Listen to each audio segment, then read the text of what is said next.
I'm done with silicone rhinoplasty. So, yan po, very nice ang take-off from the radix going to the tip, no? Well, the patient had threads inserted 2 years ago, kaya medyo thick yung kanyang soft tissue. Pati yung skin, medyo naging thick, kaya medyo hindi sumusunod. Pero, okay naman siya. I did overhang correction. I lifted the ala. May columellar show na siya. No? Dapat nakikita to.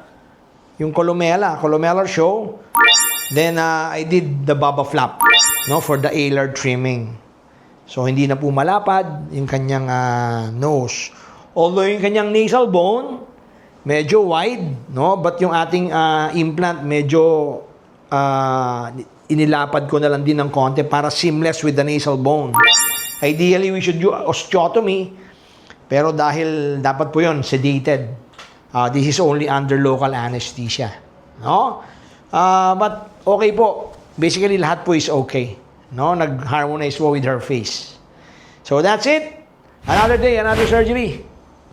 We're just finished doing the done case of our training fellow, our surgeon, Dr. Mads Cruz, no? From malayo, from Pasig.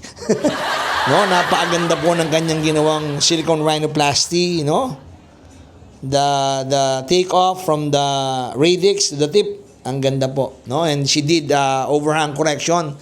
Masyado nang magaling yung aming mga training fellows, no? She's graduating this December. Yes. Right?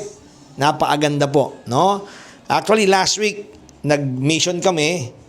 No, ang ganda rin nung ginawa niya. Actually, they did a good job, no? Itong mga trainees namin. Ang kanya pong assist si Basha Sibug from malayo to, Pampanga, no? Kabalen, no? And Dr. Seth Villamor from Cebu, no? Pero mas madali pumunta ng Cebu kaysa sa Pasig. Kasi sa Cebu punta 1 hour lang, sa Pasig 2 hours, no? So yan po, no? Ganda, very nice ang aming training fellows. So, she'll be graduating next year. Magpa-practice na siya. Now, she'll be opening the clinic in Pasig most probably. Okay, another day, another surgery. Hi. We're done doing the done case of breast augmentation, no? So, our training fellow did the surgery. They're graduating this December, no? Congratulations in advance. So, our surgeons, Dr. Kat Baluyot, yan, and another surgeon is Dr. Pat Franco. Ang ating po mga assist, Dr. Jason Binayaw. Jason Binayaw from Ozamis, and Dr. Janice Ricardo from Ilocos. No, by the way, Dr. Franco is from Iloilo. Si Kat, malayo to, taga Quezon City.